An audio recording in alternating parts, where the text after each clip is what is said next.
Good morning, afternoon, and evening, besties. I'm Craig Conover, coming to you from New York City. I'm joined with Austen Kroll in Charleston, our Chief Fun Officer.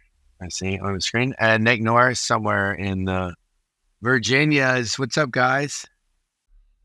What's up, y'all? I'm just here. I'm trying to look. I'm sorry if this sun is coming through. It is the way it is. Anyways, what's up, guys? It is Monday, and I was thinking about it because we normally don't record on Mondays, but obviously, we are now, and we don't record on Mondays normally because, man, Monday is just like a getting back into it kind of thing. And I'm gonna refer to Mondays from now on as mangled Mondays because I am mangled today, Craig. I had a Charleston weekend and I haven't had one in ages. I feel like you took it easy yesterday and you're probably like fresh-faced as shit. You look fresh-faced. I saw you doing some dips with Swole yesterday, which I want to talk about that. That was not what I was expecting to pop up in my newsfeed, but I am like serotonin-less today. Yeah, we missed you at the gym the last 2 days. He said yesterday, he texted, and then today you're like, oh, when are we lifting? We're like, guys, you're a couple hours late on that. But appreciate you sharing some of your bender with us at Selling Down South. It was great to see you and Whitney come in the store and see everyone. It was a nice surprise. Whitney was a little shy at first, but he warmed up. I just think that normally Whitney, you never know what he's going to say to that kind of proposition, right? And since you had called me earlier in the day, Craig, you called me at what, like 11 or so, and you're like, yeah, I'm going up to the store at 2:30. And I was like, actually, man, Whitney and I are talking about going to get brunch right up the street. We went to Felix Brunch. It is a wonderful weekend brunch. I've recommended it to many people. So before y'all ask or you're wondering, and I was like, let's go see Craig. And I mean, he didn't even hesitate. He was like, okay, yeah. So That's awesome. It was fun. It was fun to come through and fun, and everyone was laughing and the vibes were high. It was cool. Yeah, we played Two Friends, Big Booty Mix the whole party because I was at the airport from like 4 a.m. and I was like, I need something. I messaged them actually today. And they were like, yeah, I hope we get to hang soon. Like, thanks for the kind words. And I was like, congrats on all your success. Yeah, and then we started the chat.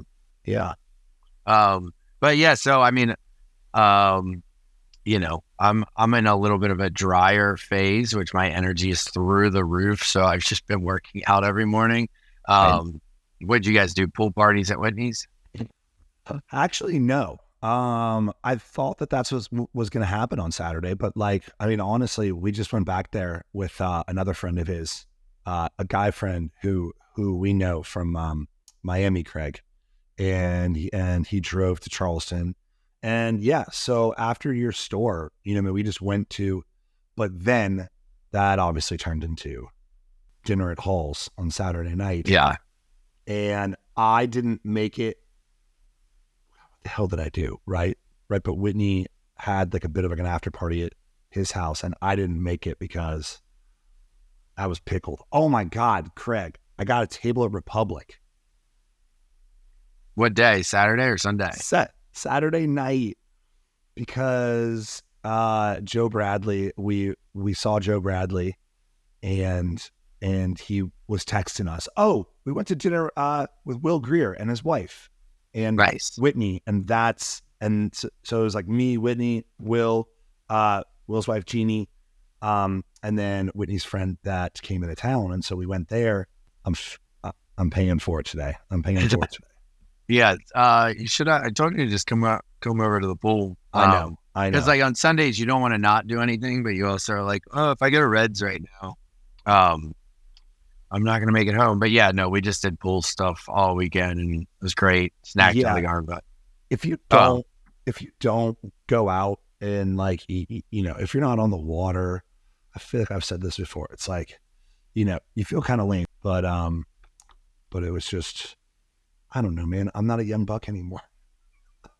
And then I wake up today and I look at Instagram and, okay, so, there's y'all kind of working out And I'm like, all right, man, Swolley's shirtless. All right. And then the very next slide, here freaking comes in Craig like he's, LeBron James. I was clapping his hands with all the, smoke in the air, and then he does the dips. I was not expecting that to grace my feed today. Yeah, I saw your signature was up on the wall, so I had to join you. Yeah, I'm gonna have it insulated for him. I think sprayed with foam, but yeah, I mean, I did that. Now I'm up in New York. I'm playing 9 holes with Barstool tomorrow. I think Marty Mush is heading it up, so we're gonna do a little segment on Barstool. Where are you playing? Somewhere in Jersey that lets us go out at like 4:00, and then they can like do whatever they want. So I'll give him. I think they already asked, like, do you think Austen would do it? I was like, yeah, for sure. So yeah, I'll freaking do it. But it's like a one-on-one thing. Yeah. Is it like you'll do it? Is it like a foursome? Are you guys playing, or I have no idea. So I just flew up tonight. And then you're back because Craig and I are going to do a photo shoot for Pillows and Beer on Wednesday. We're going to be wearing some gear and banking photos and things like that. So yeah, we've got our new merch. I know that you're up and back. Yeah, Wednesday's the photo shoot, so I get in Wednesday morning. Then we've got partners dinner that night. Thursday is our Sewing Out South photo shoot, and then I fly back up here Thursday night. Sure, something, but can't talk about here. But anyway, then I'm going to go to Delaware. No, that's not true. I'm going to be in the store on Christmas Eve. Which is anyway, July 24th is what you're saying? Yeah. I think I was trying to follow the pop culture this week, but really nothing crazy except the Sofia Vergara thing, which I don't understand. I just remember when she used to date Whitney's cousin, and we all had Easter at Whitney's house. Okay, that's interesting. Who's Whitney's cousin? I don't know. I mean, this is like cousin. We know him, man. His cousin, his cousin is like really active in the Hollywood scene.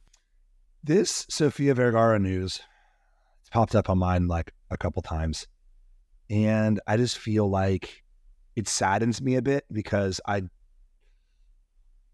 once again, it's pop culture that like I don't mean to know about, but I do, right? Because like it's forced on me, right? Because if you scroll on any sort of social media platform, like you see things like this. And so I did, but it just took me back to when, 3-4 fucking years ago, whatever, she used to say things like, oh, and like I wake up next to him and he's just like, the hottest man.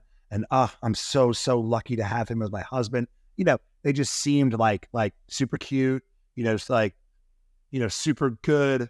And then you fast forward and they're getting married. And I'm like, is anybody safe? Is anybody safe out there? Or you mean they're getting divorced? Yeah.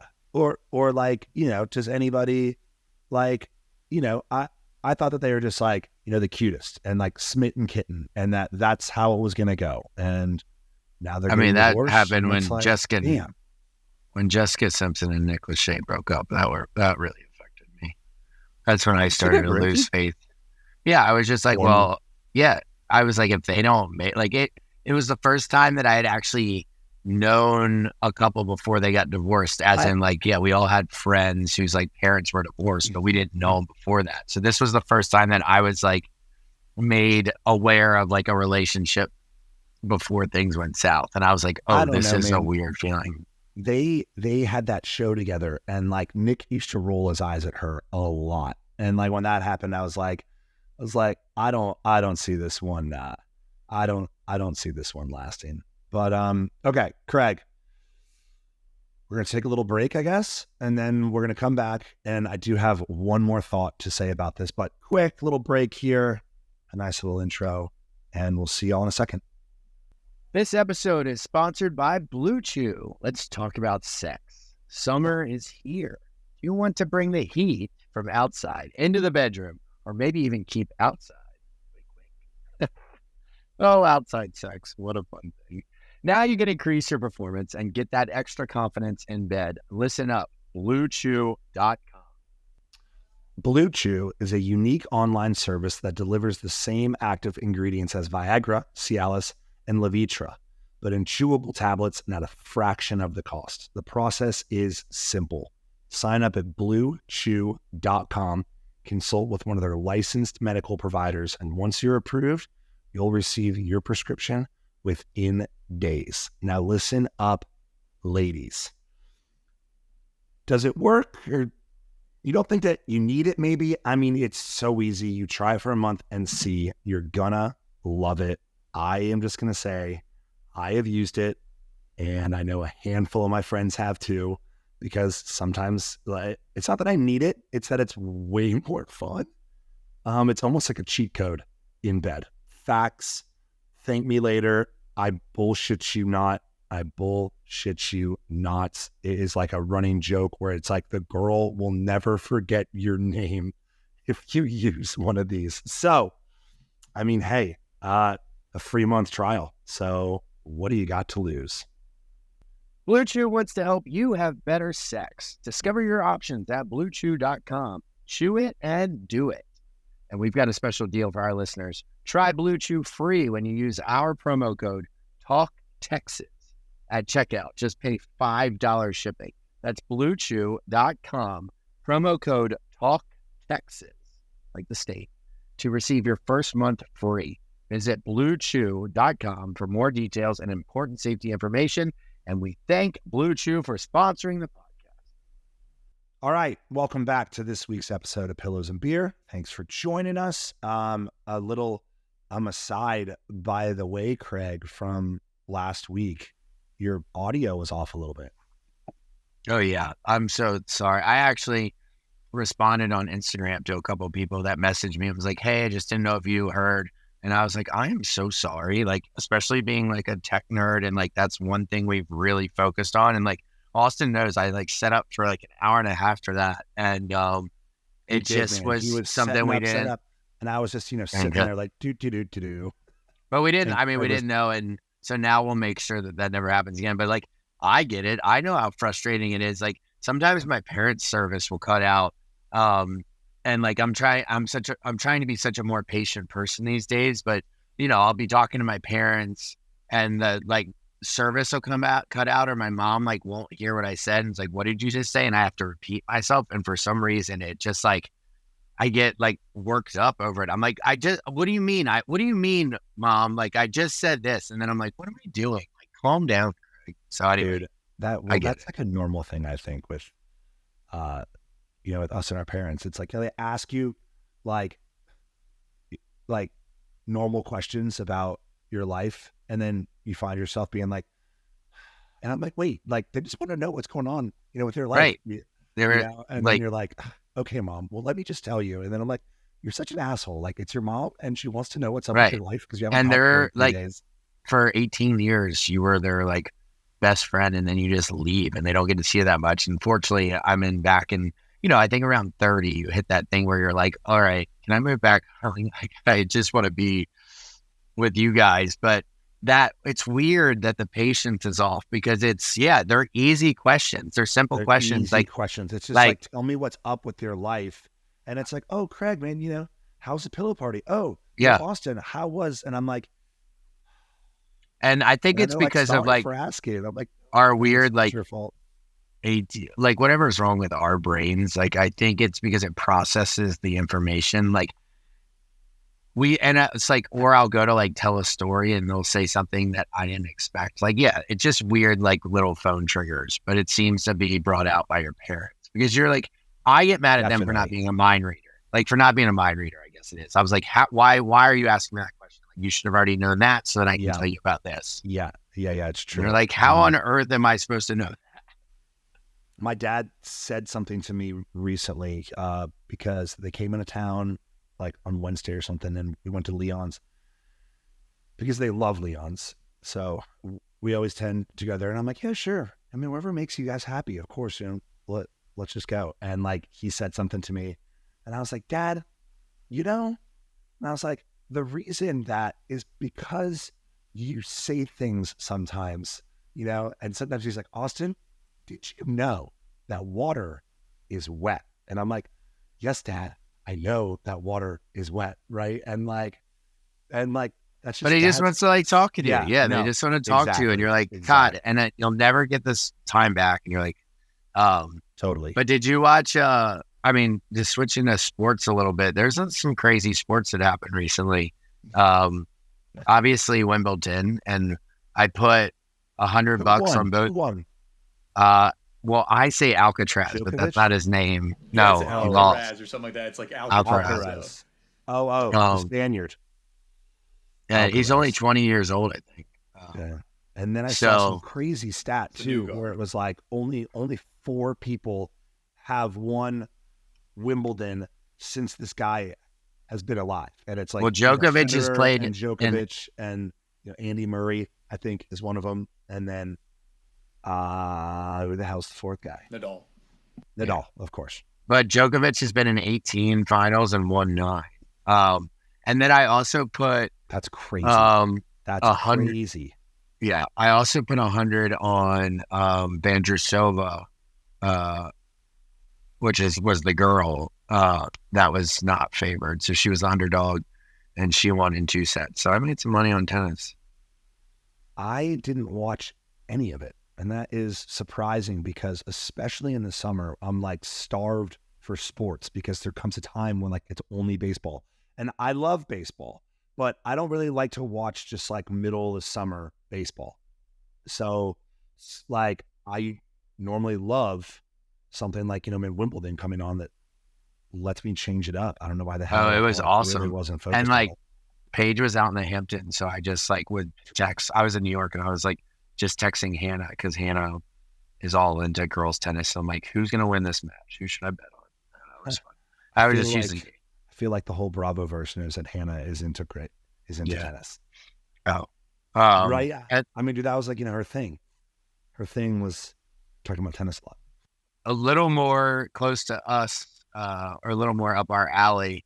The beer mile world record was set also this past week. I saw that, dude. What was it, like 4:04 or something like that? 4:30.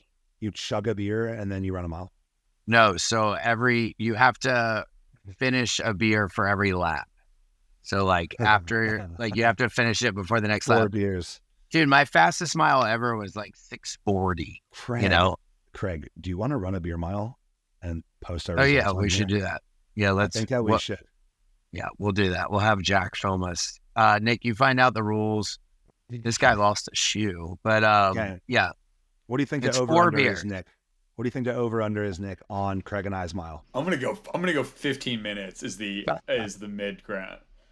I mean, like with all that liquid in your stomach, like how do you not stop and walk a little bit? I'm going plus or minus 15 minutes. That's what I'm putting the over under at. I'm gonna bet the over. 50.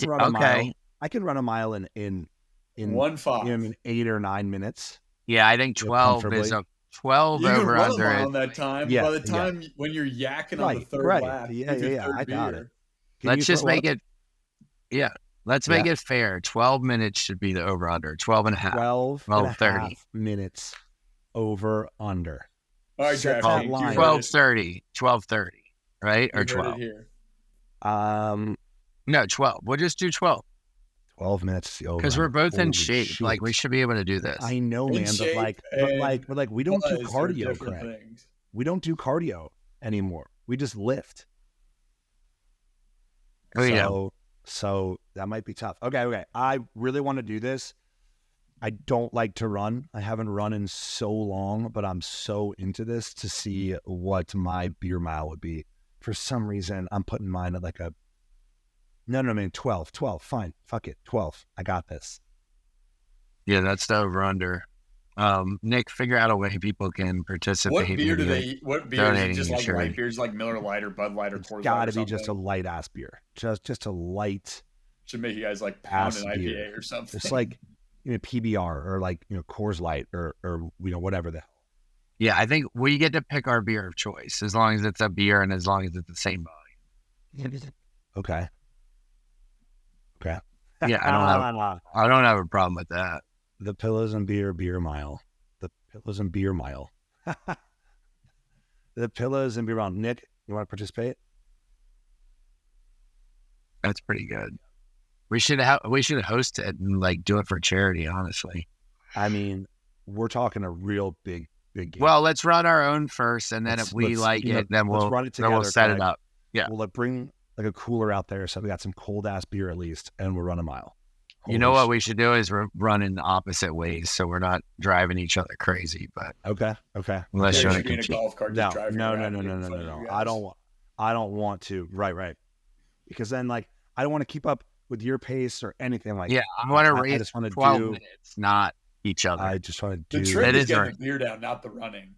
That's where you make up. The running is going to be the hardest part for me. You know how I forgot to read? I think that I forgot how to run too. So we'll see how that goes. All right. Well, while we're trying to find a sponsor for our beer mile, I guess we'll take another commercial break here, and we'll be right back with the last little segment of Pillows and Beer.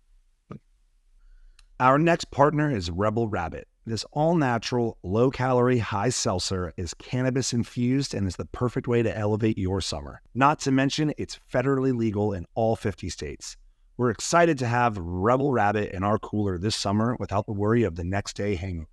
So whether you're at the beach, on the boat, lounging by the pool, out with friends, or decompressing after a long day at work, Rebel Rabbit is offering you a better way to booze.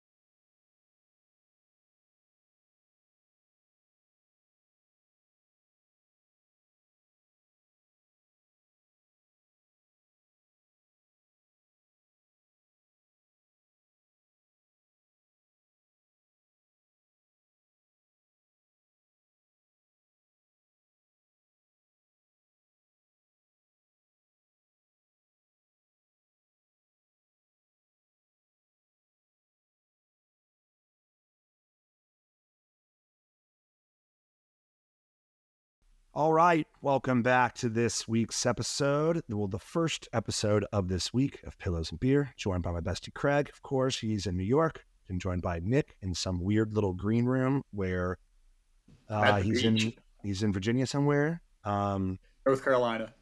He's in North Carolina. God, Nick. Anyways. All right, let's do some listener questions. This is good because I've seen it on Instagram a couple times, and we haven't done it in a while. Y'all have given a lot of good recs on food and things to do, but if you had to narrow it down to 3 can't miss things to do in Charleston, we're going to be there the last week of July. Yeah, I've been getting a lot of DMs about, hey, I'm coming to town. Yeah, so let's do 3 each, but you can you name one and then I'll name one. Okay. Recently, I feel like my number one favorite thing that makes me happy in Charleston is a good oyster and rosé spot. And then if you can add a rooftop to that, then you got the holy trifecta. So, okay, well, give us an example of the. So I think that's the Watch and or Citrus Club on top of the Dewberry has great rooftop, rosé, and oysters. Can't beat it. Love it so much. Great idea. That's great advice because that's what I'm glad you said that because now I don't have to. I'm going to go with a couple hours at Shem Creek. So Shem Creek is an area between the beach and downtown. It's got 6 bars and restaurants, like 3 on both sides of this waterway. That's basically where they filmed. I tell people they filmed Forrest Gump, like all the shrimp boat scenes. It's where they film Outer Banks, and you'll get to see like the dolphins playing. And I call it like, I don't want to say like trashy local, but it's like, it reminds me of home. Like it just does. Yeah. Like it's like low key, like a redneck Riviera thing going on. Yeah. And like, so Reds is my favorite. Tavern and Table is great. And then Saltwater Cowboy is where like the party is. Yeah. But there's a nature walk on the other side with a place called Vickery's, which is great. Arby's. And you can walk all the way to the end of the pier with your drink and like watch people fish and stuff. So I always enjoy that. Okay. So, I mean, trying to get on the water y'all, trying to get on the water and watch a sunset from, the harbor or something like that. Going underneath the Ravenel Bridge or rent a boat, you're saying. Yeah. Or, you can charter like a captain, because if you don't know how to drive a boat and how to park No. But I'm saying they have tour, like right. They have a lot of like guides and boat tours and sunset cruises now. Right. Yeah. And I wouldn't necessarily go on like, the big one with like, 30 people that are on it. I think that you should, pony up and do some sort of private, and this doesn't even have to be long, but like a, 2 to 3 hour, getting out there, going like around the tip of the Battery. So fun, so pretty, and you can watch a hell of a sunset from there. Fort Sumter. Yeah, like and you can go to Shem Creek on the boat. Seeing Charleston from the water is amazing. I'll tell you, my granddad and cousins were just in town in Austen. This is part of my tour every time, but you got to do some sort of sightseeing tour. For me, I do a loop around the Battery, and down to East Bay, where the oldest liquor store in the country is here. Or in Charleston, there's a tunnel that runs underground that Blackbeard used to be taking his rum out, and like pirates from there. And then the haunted jail is like the most haunted place in the Southeast, at least in Charleston. And so just walk around and see where the Civil War started, which is right on the Battery. It's the first shot to the Civil War. I've done that tour with you. Mansions. Yeah. So that's my number 2. Okay. Now my number 3, I guess that I have to move into dinner, because truly my favorite thing to do in any new city is to eat and drink my way through it. And if you guys are fans of our podcast, then you are like-minded people. So dinner. The crazy thing about Charleston is that our restaurant scene is so awesome, and it's like, like new restaurants are popping up all the time, and like I have to remind myself of that. So I'm like, as of recent, I'm trying to find new restaurants to go to. As I just said that I went to Hall's on Friday and on Saturday, but when it's busy like that, and like I know that they take care of me, that's different. But I've been branching out. So let's see, Chubby Fish, Sorelle, and Vern's are 3 spots that I have checked out as of recent, and been very pleased. I mean, my honest answer is you got to go to Hall's if you're coming to Charleston, right? You just do. We're not gatekeepers at all. I mean, I know that saying all these spots, whatever. I just think it's silly when people are like, we're not going to actually tell you how you feel. Those are our truthful answers. That is exactly what Austen does. I go to Red's or I go to Hall's. If you don't want to do the steakhouse, or if you can't get in, go to 167 Raw, put your name on the list, and then walk across the street to Bin 152, which is a wine bar. It has an incredible chilled Spanish red, and just eat cheese and meat, and then go across the street to 152. Austen and I have done that several times. Definitely.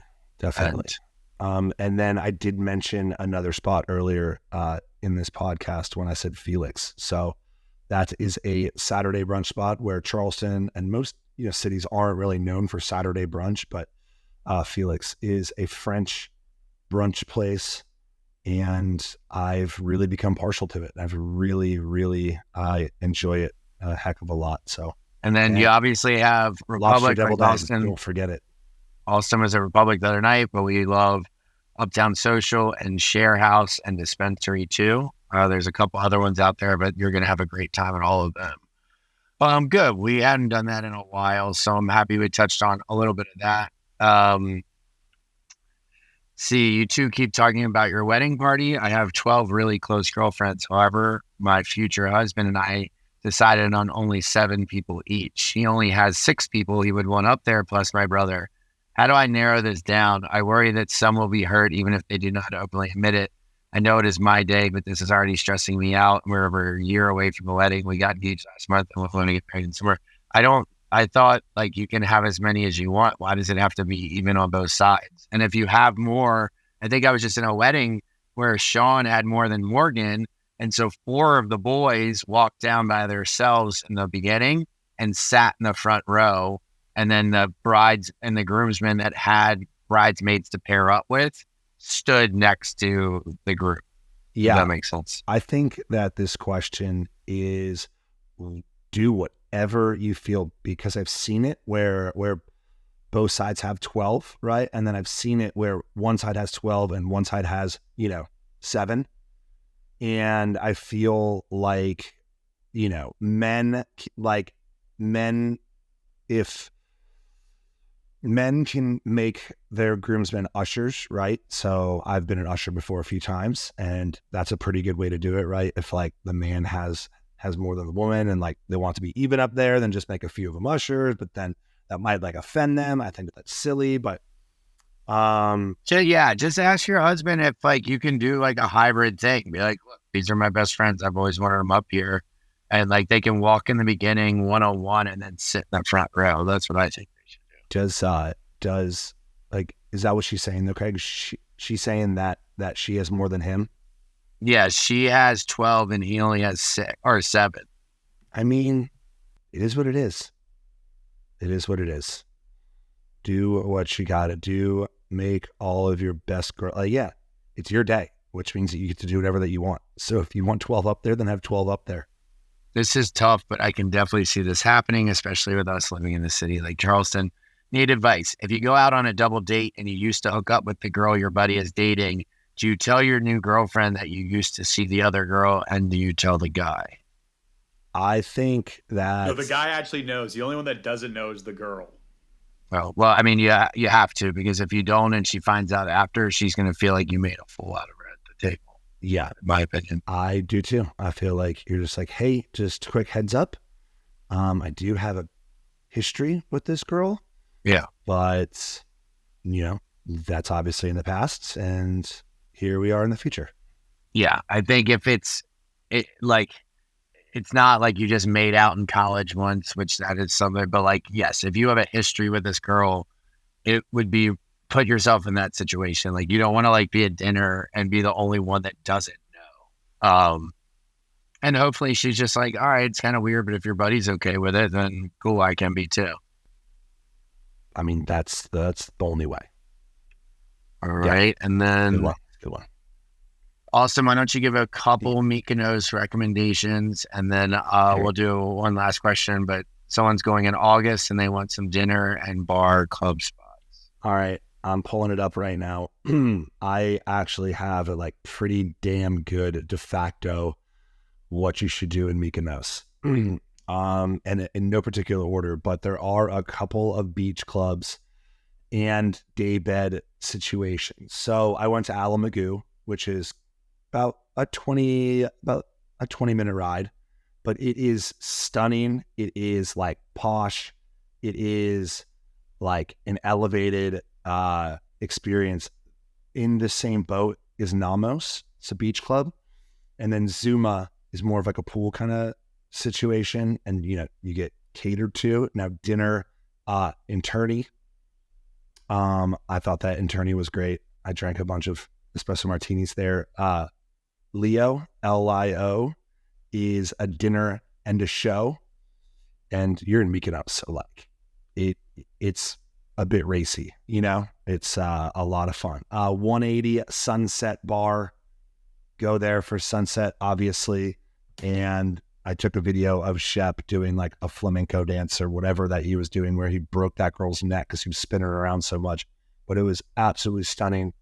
And you cannot go wrong with any of the places I just mentioned. So amazing. And then Nick will get that on our TikTok too, as soon as he starts it. He's refusing to. Actually, we're going to do 2 more, Austen. This is our second last.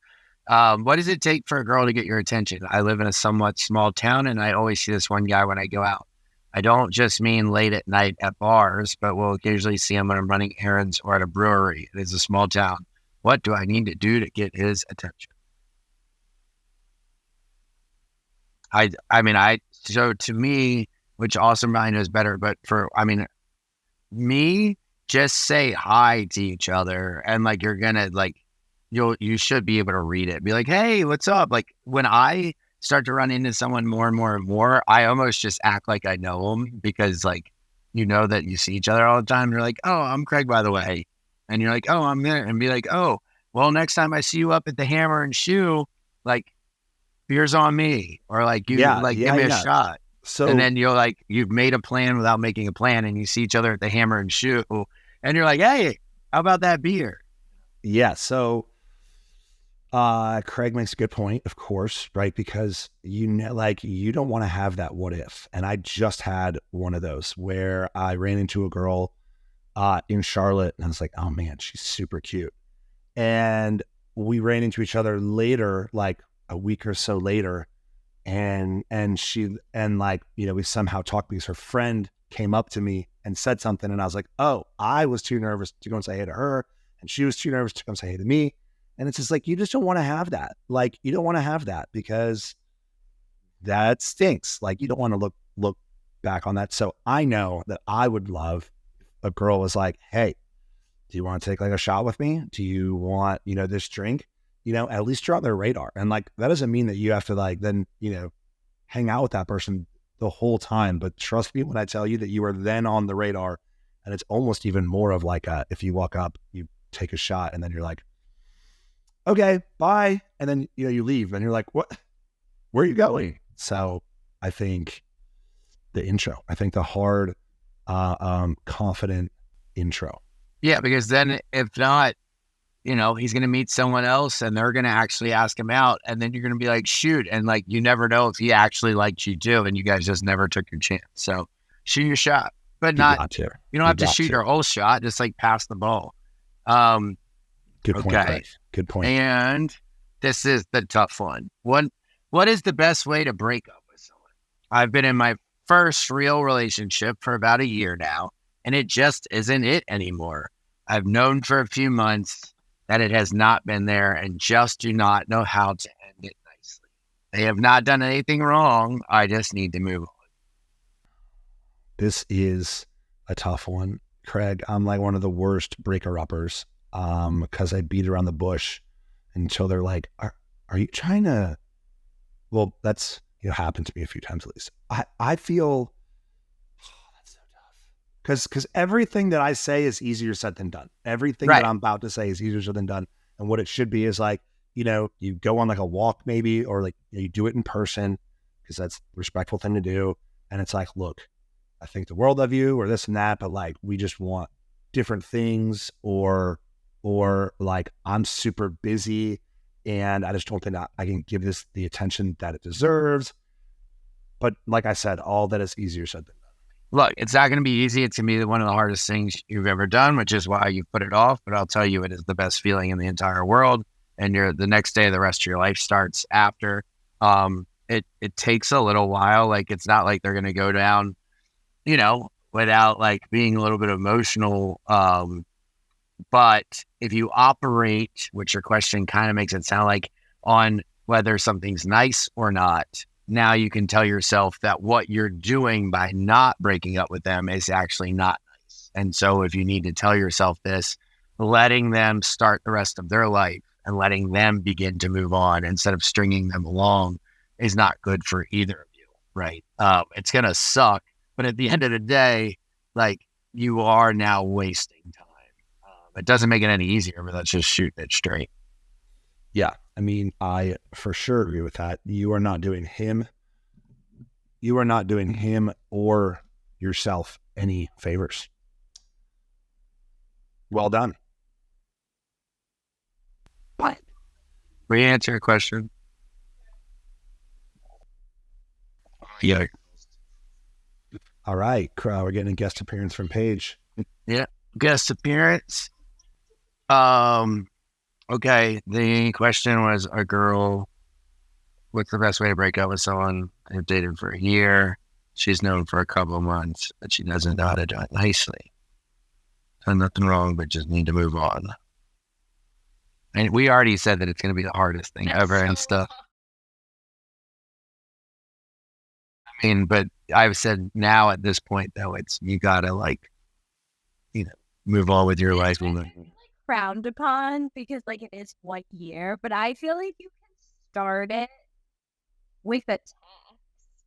No, that's why I'm asking you. What's the text though? Is it like, we need to talk, and then the person kind of knows because you hit them with the we need to talk text? Or is it like, yo, Brad, this isn't working? Or do you just ghost them, or like start to like pull away? I mean, if they haven't picked up on it in 3 months, I think you just need to like tell them, because by not telling him is that nice.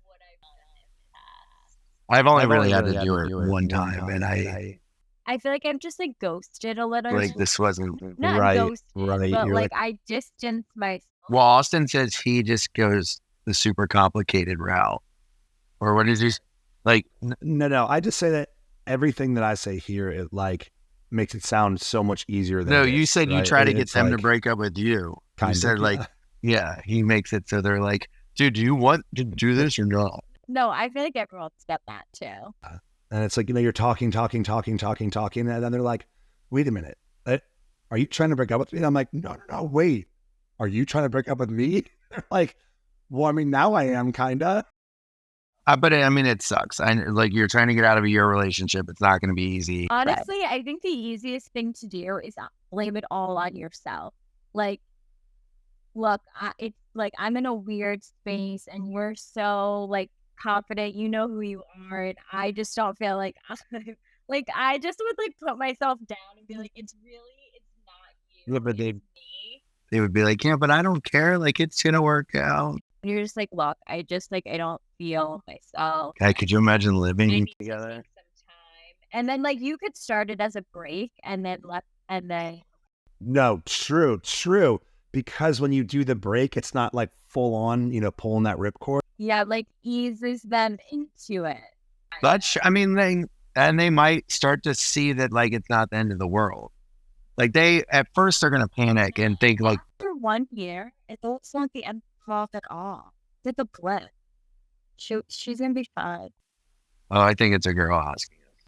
Yeah, she's gonna be fine. Oh, is she? Yeah, but he's gonna be fine. He is going to be fine too. I think that, like you said, Craig, it's like he is going to realize that it's a good thing and that he can now begin, his life again. It's like, this is the best. Yeah, at the end of the day, like stop wasting your time though. Like life's short. Like when I said it's the best feeling in the world after you do it, you'd be like, oh my. If you can say it out loud in the mirror and a weight feels like it's lifted, try to go. Wise words by Paige, right? All right. At the buzzer. So I think, well, thank you very much, Paige. Nick, Austen. I think I'm gonna, Paige. I'm gonna have Austen take us out of here. All right. Always a pleasure. All right, everyone. Thanks for tuning in to the first half of our weekly episodes. Pillows and Beer listeners, of course, you can find us on Spotify and Spreaker and Apple, anywhere where you listen to your podcasts. Follow us and check out Christmas in July on Sewing Down South on 7/24, which is quote unquote Christmas Eve. I feel like if all of you text or email Nick a bunch and tell Craig to wear a Santa outfit, he will. But I was just there. It was so much fun. Your 2 new candle flavors smell so damn good. I'm going to come in there and take a shit ton. So at Pillows and Beer, we say this every time, but we're going to announce that damn tour at some point. I promise you. Thanks for listening, and we'll see you on Thursday.